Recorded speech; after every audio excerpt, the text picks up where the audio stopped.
Baie hartlik welkom aan ons aanlyn kykers, ook by hierdie geleentheid. Dit is ons gebed dat die Here u ook sal seën saam met ons. Dis die laaste Sondag in Epifanie, die Sondag wat bekend staan as die Verheerlikingssondag, die gebeure op die berg, en uiteindelik berei dit ons voor om op Woensdag die 18de Februarie dan as Woensdag te vier en lydenstyd te betree. Julle is nou nie by ons in die kerkgebou vanoggend noodwendig nie, maar dis uiteindelik wat ons ook met ons prentjie sê voor die kansel is dat ons is op pad kruis toe in die lig van sy lig. Die een wat vir ons deur die dal van doodskade weer reeds kom lig bring het. En wat tot op hierdie dag wat 46 dae in 2026 is gelei het en bygestaan het en ons ook verder sal dra. En is dan saam met hierdie Here wat ons vandag sy heerlikheid op die berg aanskou, 'n besondere belewenis saam met hom en Moses en Elia en sy disippels op die berg het, maar dan sy spesifieke opdrag ook met die oog op lydenstyd. So ons gaan saam lees vanoggend uit een van die gedeeltes waarin die verheerliking op die berg aangeteken is. Jy kan dit rustig in Markus ook lees, jy kan dit in Matteus lees. Maar ons kies om die Lukas 9 teks vanoggend met mekaar saam te lees vanaf die 28ste vers. Die volgende staan geskryf, vers 28. Omtrent 8 dae nadat Jesus hierdie woorde gesê het, het hy vir Petrus en Johannes en Jakobus saamgeneem die berg op om te gaan bid. Wil jy met iets daarvan hoor? Beweging die berg op om te gaan bid. En dan gebeur hierdie aangrypende gebeurtenis wat bekend staan as die verheerliking, Engels transfiguration. Terwyl hy bid, het die voorkoms van sy gesig anders geword en sy klere skitterwit. Skielik was daar 2 manne wat met hom praat. Dit was Moses en Elia. Hulle het in die hemelse glans verskyn en met hom gepraat, hoor mooi, oor sy uittog wat hy in Jerusalem sou voltooi. Petrus en die ander het intussen vas aan die slaap geraak en toe hulle wakker word, sien hulle die hemelse glans van Jesus en die 2 manne wat by hom staan. Kan ek jou hier stop net in terme van lydenstyd? Hoor jy iets van die gelyke bane van toe die groot goed gebeur op die berg? Toe slaap die disippels. En onthou Getsemane. Toe Jesus worstel, toe slaap hulle ook.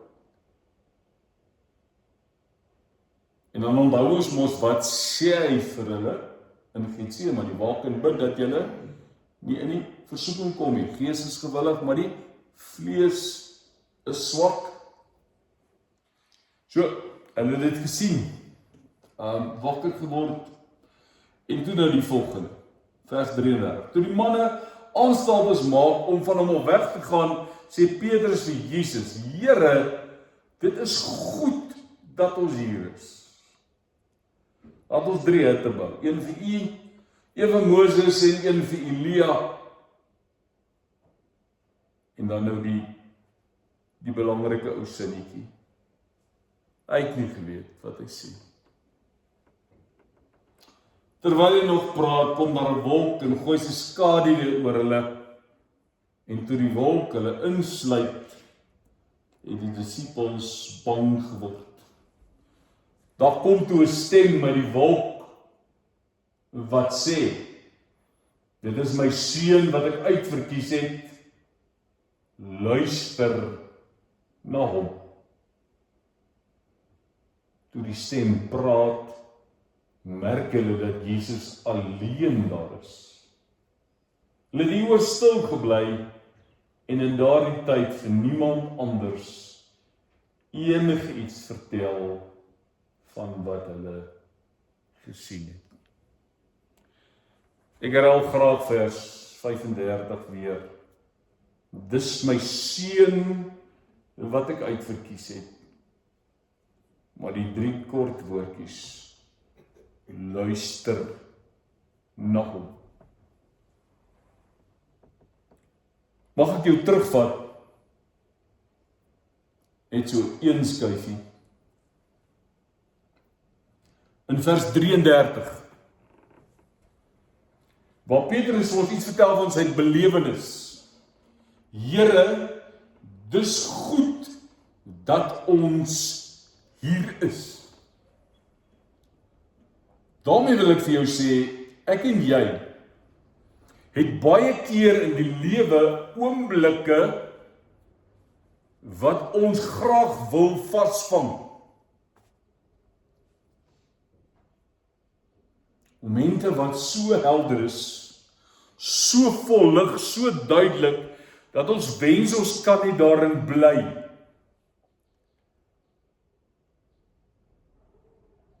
Nou die meeste van julle wat vanoggend na my luister is ouer mense, wat maar op 'n manier aanpas met die tegnologie en die fone en al die goeders, maar toe julle jonk was, sou daarom seker 'n hele paar selfies gewees het wat julle sou geneem het om te sê, kyk hier, ek en pa die eerste keer op die strand was. Nou is dit net sulke black and whites as jy nog iets daarvan oor het. My broer het gister van my ma se goeders uitgepak en op foto's van my afgekom toe ek 15 jaar oud was en aan 'n kar gewerk het. Ek het gesê vernietig dit as bewyse teen my asseblief. Wil nie die oomblikke vasgevang hê nie. Maar daar's sulke goed en veral julle wat dalk al 'n lewensmaat verloor het. En dan is die mens daai tyd meer van die goed kon vaslê, vasvang, dalk in 'n foto hê. Nou weet ek julle het mooi herinneringe en die memories is dalk baie meer spesiaal as wat mens besef. Maar ons is mense. Dus as ons op 'n plek lekker is, julle sien dit mos as mense kuier ook, hulle is so stadig om huis toe te gaan. Want is vir hulle lekker. Die kinders sê, ag nee, maar hulle drink nog 'n koffie. Niemand weet hulle daar's huiswerk by die huis, en daar's goed wat gedoen moet word. Ons wil dit vasvang. Ons wil dit behou. En dis wat hier gebeur op die berg.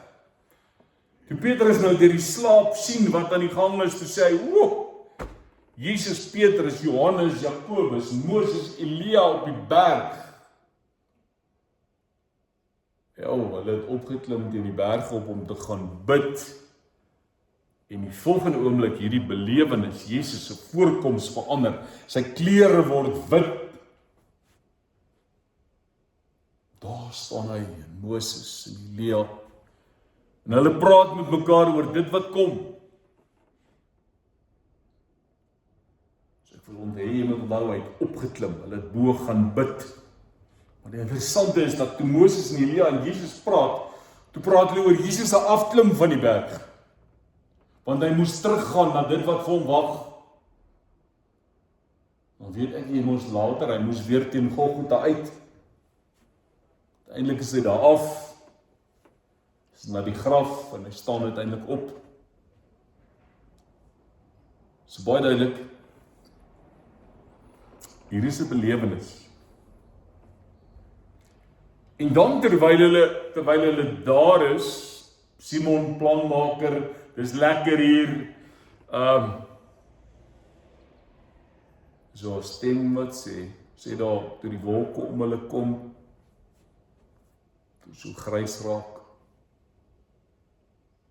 So net 'n stem wat sê, daai enetjie. Dis my seun wat ek uitverkies het. Luister na hom. Weer jy moet hoor wat sê die Vader. Dis my seun wat ek uitverkies het. Luister na hom. So die stem in die hemel sê nie bou 3 hutte nie.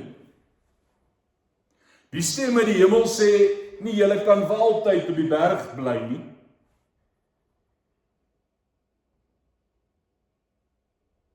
Die stem op die hemel, op die berg sê ook nie, bly hier bo, want nou gaan jy alles verstaan nie, inteendeel ons het gehoor toe Petrus sê, kom ons bou huise, toe sê hulle, hy het nie heeltemal mooi verstaan nie. Al wat die Vader sê is, luister na hom. Ek wil vir die paas en die maas vra wat hier is en wat inluister vanoggend en wat saam met ons deel in die video. Hoeveel keer in jou lewe het jy al vir jou kinders gesê, luister na my? Of jy het gevra, hoor jy wat ek sê? Nou ken julle daardie geuite antwoord, ja, maar ek maak net gou klaar.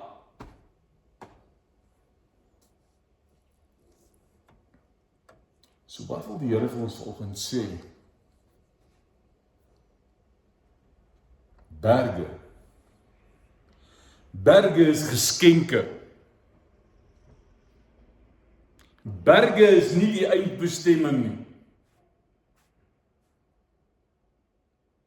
Moenie jou krag inspann om bo op die berg te kom en as jy bo kom en jy die uitsig gehad of jy die belewenis gehad, dan dink jy ek kan daar bly nie. Ek het laasweek so ietsie daarvan gesê, jou bergtop ervarings is sodat jy kan teruggaan na die valleie en die dale en die nood van die lewe.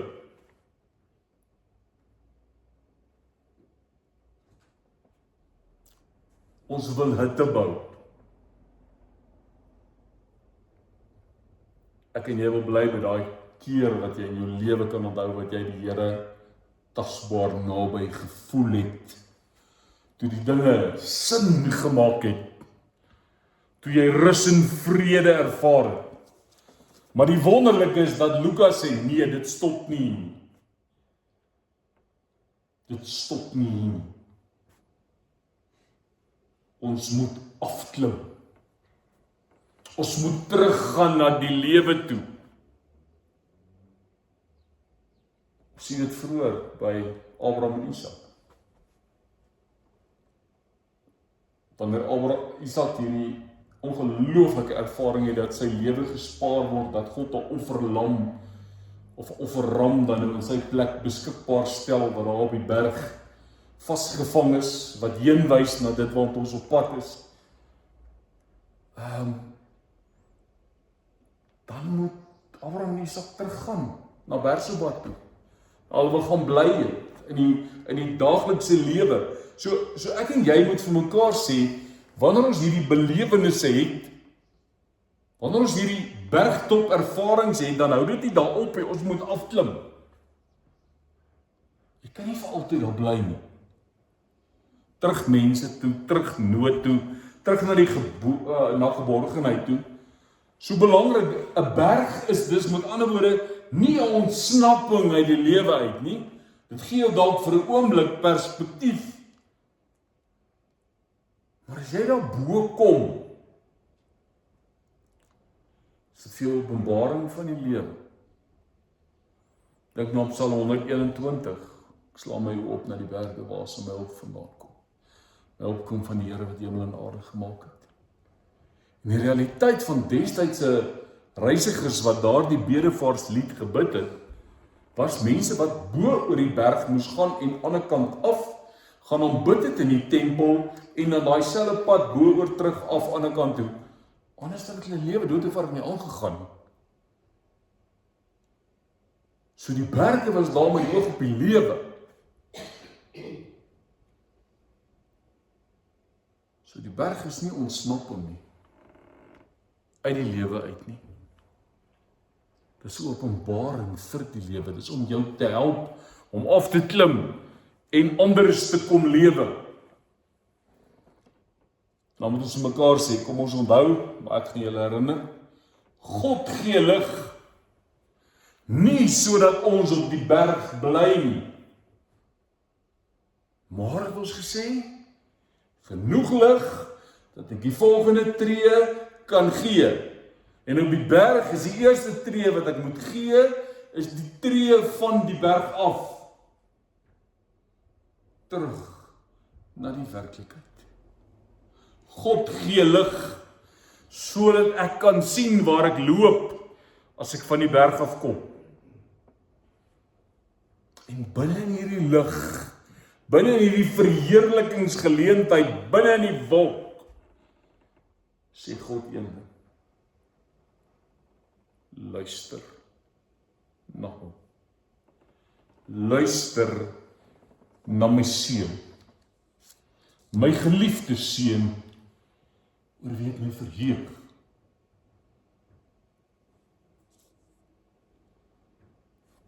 Laasweek het ons vir mekaar gesê, luister, begin met bly, die hele Johannes 15 beeld. Julle moet in my bly, en ek in julle, bly in my soos ek in julle, wie my bly en ek in hom sal baie vrug dra. So met ander woorde, luister is nie iets wat jy eers moet doen nie. Hierdie luister kan gebeur van binne die verhouding.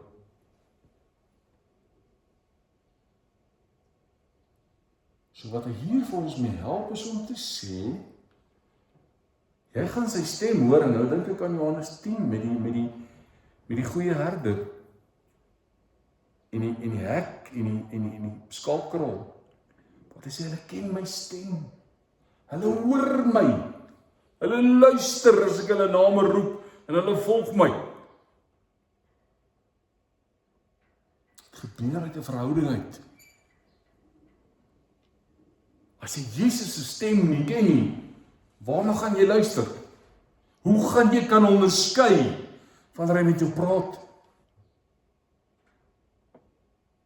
Soos die loot aan die wingerdstok.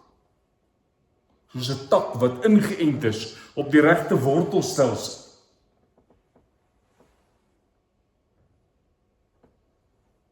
En as hy weet ons moet goed afgesny word, nie om dit te vernietig nie, maar dat dit op die regte lewe ingeënt kan word. So luister. Begin nie met harder probeer nie.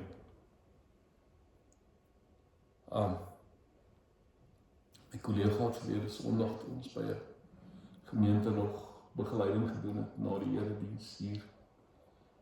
Het hy gesê, en julle weet dit, ons praat oor baie lank al. Ons probeer nie meer. Ons is in 'n proses van inoefening, wat ek weet, elke druppeltjie sweet, elke stukkie inspanning is nie te vergeefs nie. Ek hoef nie harder te probeer nie. In 19 gevalle, hoe harder ek probeer, hoe groter is die mislukking. Maar as ek inoefen en stadig maar seker agterkom, ek kry iets reg, dan raak dit 'n gewoonte, word deel van my lewe. So luister, begin by bly.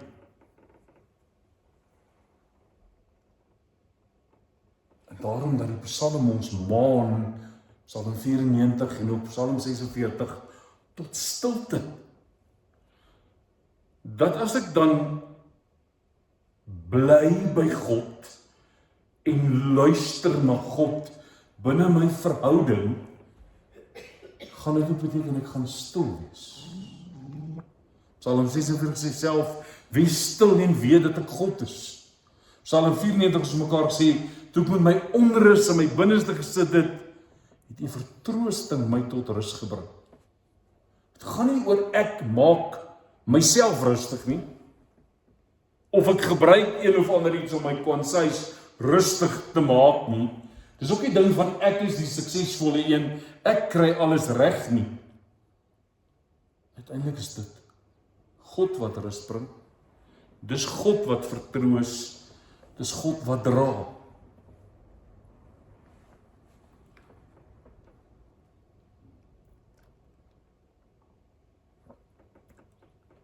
Daarom dat hierdie gebeure op die berg 'n ander afsonderingsgeleentheid vir die disippels was.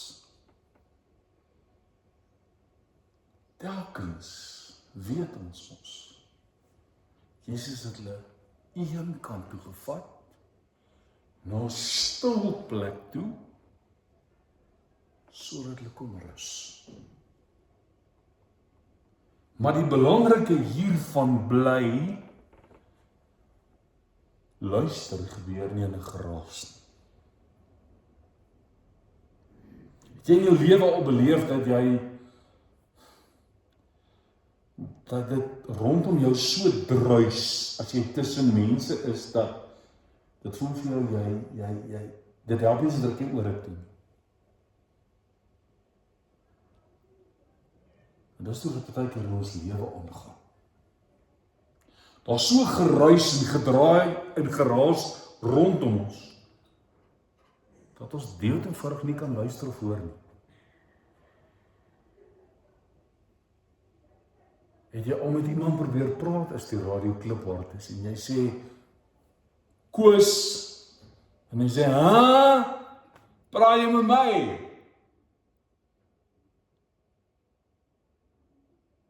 Ek dink dit is ons baie keer teenoor die Here reageer. Dan is te veel goed wat op ons aandag aanspraak maak.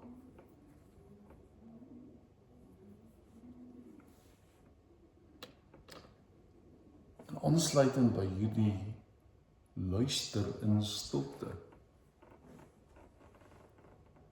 Ons Filippense 4 teks wat ons die afgelope tyd mee gewerk het. Wat sê die vrede van God, wat alle verstand te boven gaan, sal oor die hart en gedagtes die bak hou. As jy gebid het, as jy gepraat het, en sê, as jy gedagte. Hoekom?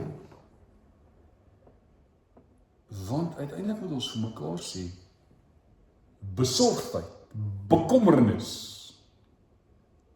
praat so hard,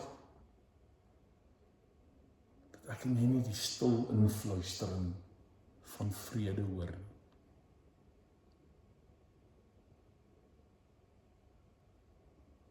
Van dieselfde Psalm 46, wat sê, wees stil en weet dat ek God is, sê ook, bedaar, en erken dat ek God is.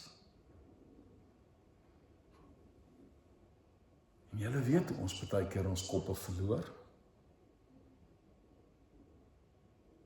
dat dit nie help jy sê vir iemand bly stil nie. Jy moet iemand tot bedaring bring. Want hulle skree nie net nie. Hulle raak roekeloos. Hulle raak buite beheer.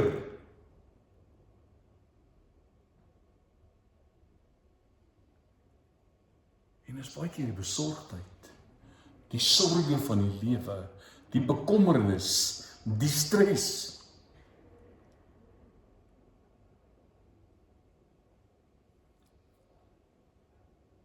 En nou sien ek nogal die prentjie. Wat sê dit beteken as ek luister na God, dan moet ek soos by ou FNB die volume afdraai van ander ouens se radio's en se stemme in my lewe. Deesdae is dit lekker, jy druk 'n mute knop en dit is onmiddellik stil. Ek wil nou stout wees en sê, wie stal wat jy sê, wie gaan nou deur jou kop vir hierdie split second? wat jy net sou geniet om te vat en 'n mute knoppie te druk en te sê,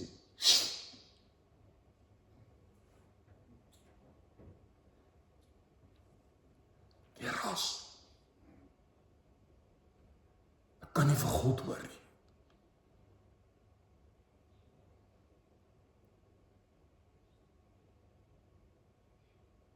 Hulle sou beklei het in die huis vir remotes om af te sit en te sê stilte.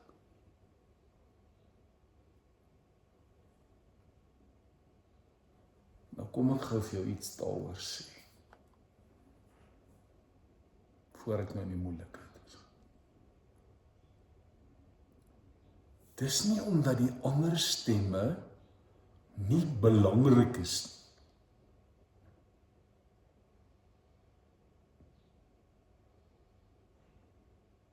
Maar dit is daai stemme wat baie keer die vrees in jou lewe opwek, wat dit erger maak, wat vir jou die worst case scenario vertel en sê, maar as ons nou so daarna kyk, jy weet, beteken dit dat. Jesus sê net rondom dit, hulle moet ek verstaan werklik jou vrees. En ek kan julle om help. Hulle ref jou in die rooi. Ek wil jou in die groen hou.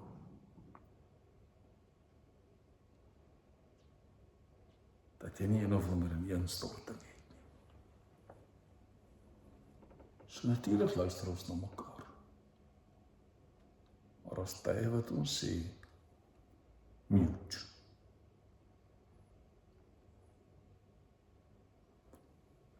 Deesdae se selfone vra vir hoe lank moet hulle mute? Till tomorrow morning.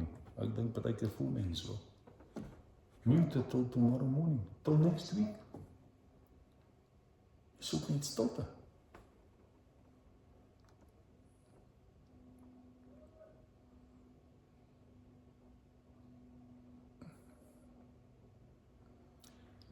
As jy die Openbaring lees, word gepraat van die wit klippie met die nuwe naam op. En dis 'n teken van behoort. Dit sê iets van wie sin ek is. Dis 'n teken van toegang, dis 'n teken van welkom.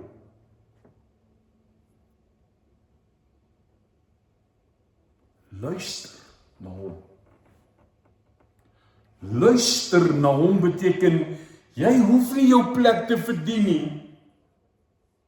Jy hoef nie soos 'n gees in die boom te klim om hom te sien nie. Jy behoort reeds. You already belong. This is your home. This is your house.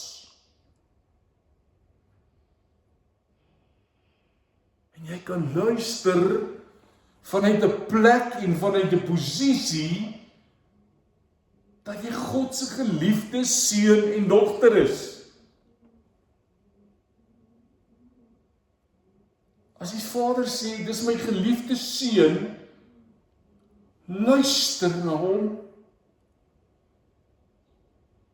Dan sê hy, hoor sy liefdeslied, sy verhaal vir jou. Dis nie om jou te bestraf, en jou te skuld, en jou te beklei, en jou sleg te sê, soos wat ons so maklik met ons stemme doen nie. Maar dan is om sy liefdeslied, in sy verhaal, vir jou te vertel. So as jy nou mooi opvoedkundig praat, dan sit jy vanuit jou geborgenheid in Christus. Kan jy luister?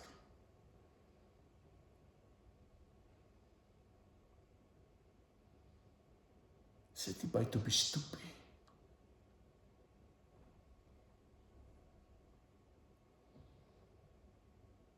Jy sit. Vra julle tiener kleinkinders, hulle kan julle beter vertel. Ek het net gehoor, dis blykbaar baie cool plek om by te sit. sal jy die groot shows gaan kyk. Dan is daar iets soos 'n golden circle. So al die ouetjies staan hier buite en dan is daar hierdie klompie en hierdie goue ring. Ek wil jou sê, jy is in die golden circle. Jy hoef nie te veg vir 'n plek om by Jesus uit te kom nie.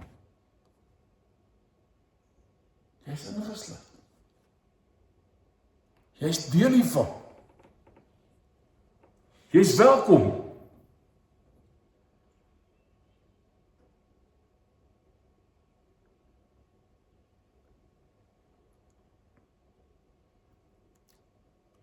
Ag ek die laaste keer ietsie sê oor die wingerdstok en die lote.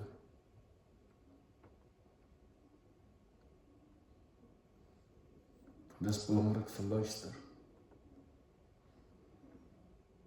Ons moet die tydsgees omswaai. Ons het 'n tydsgees wat gerig is op produktiwiteit. En nie vrugbaarheid. Ons samelewing vier suksesse en resultate en prestasies.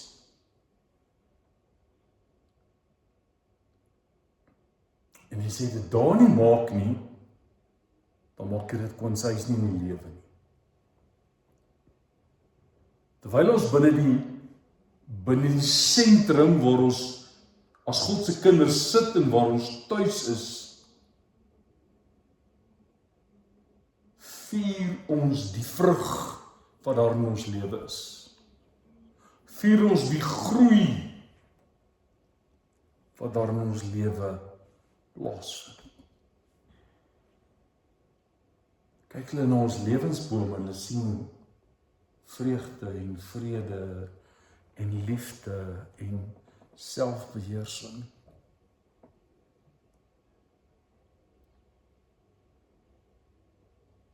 Jesus wat gesê dra vrugte wat wys dat jy bekeer is. So in jou lewensboom gaan die Here die vrug van die Gees van Galasiërs 5 kom soek.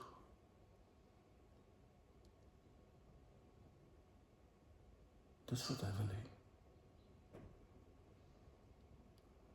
Dis die oes wat jy moet oplewer.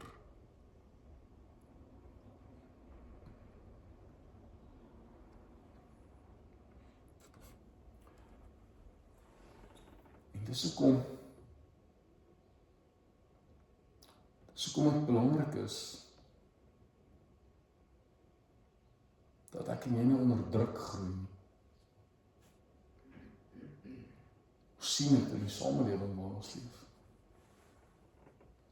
Goed wat geneties gemanipuleer word, sodat dit die beste produk kan lewer. Maar nie noodwendig die beste vrug.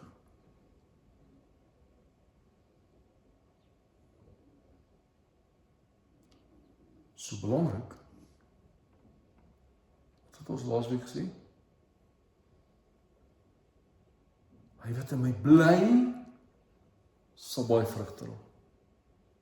Hy wat in my bly, sal kwaliteit vrug dra.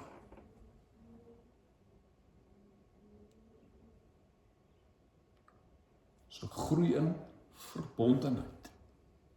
Ek groei omdat ek vas is aan die wynstok. So wie bly, wie in Jesus bly, dra vrug. Wie na Jesus luister, word verander. En ons is nou vandag in 2026 by die 15de Februarie en ons is op 'n drempel.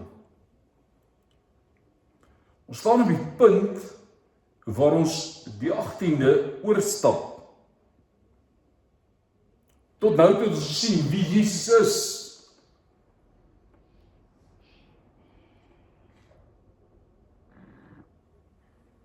Dis agter ons. Voor ons lê, nou moet ons volg. Nou gaan ons vir 6 weke op sy lydingspad stap. Om te sien van die krib tot die kruis, het hy ons lief.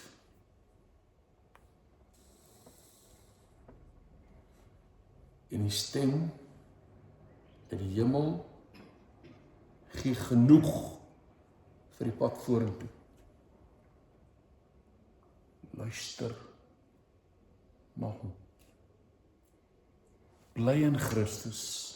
Wees stil voor Christus. Weet jy behoort. En hy sal jou hoor.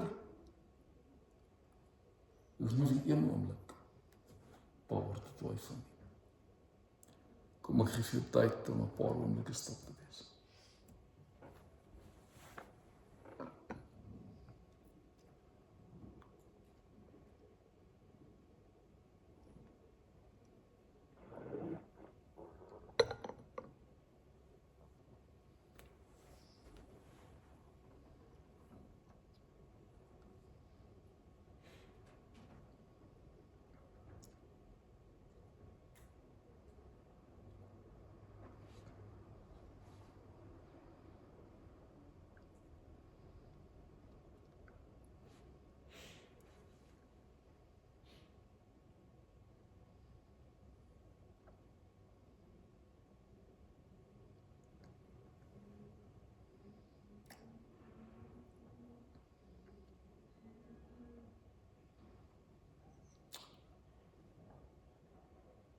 Here, uiteindelik, as U na ons lewens kom kyk, dan soek U vrugte, nie produkte nie.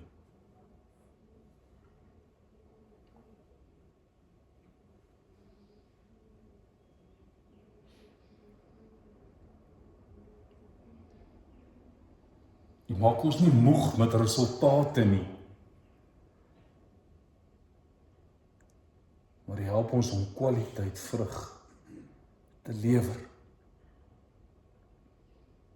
Uiteindelik uitvoergehalte.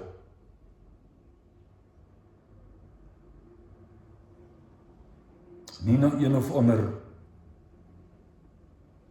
wêreldse stad toe nie, dat dalk. Maar jy wil ons moet net hier in Suid-Afrika, hier in Krugersdorp, in Lewisham, in Mandalore, in Leipardsvlei, in Silverfields, ons moet net die vrugte dra. Vrugte wat bewys dat ons bekeer is. So mag ons in die bly verenig met U lewe in verbondenheid. Sodat die lewenssap ons kan vul en ons kan vrug dra. Mag ek in hierdie week weer die geleentheid kry om dit ook in te oefen. Om stil te wees voor U.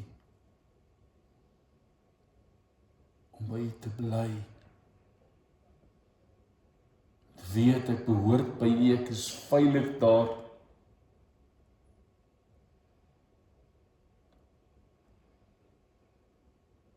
En dat U graag na my luister. Seën ons in hierdie week. Mag ons leer, mag ons inoefen hoe om met groter vrug te leef. Amen. Vriende, die volgende, ek herinner julle, kry julle dagstukkies hierdie week weer, soos wat ons altyd werk vir die res van die week. Soos ek reeds gesê het, Woensdag 18 Februarie as Woensdag, gaan ek vir julle 'n tweede stukkie later deur die dag stuur, waarmee julle dan spesifiek kan werk met die oog op lydenstyd.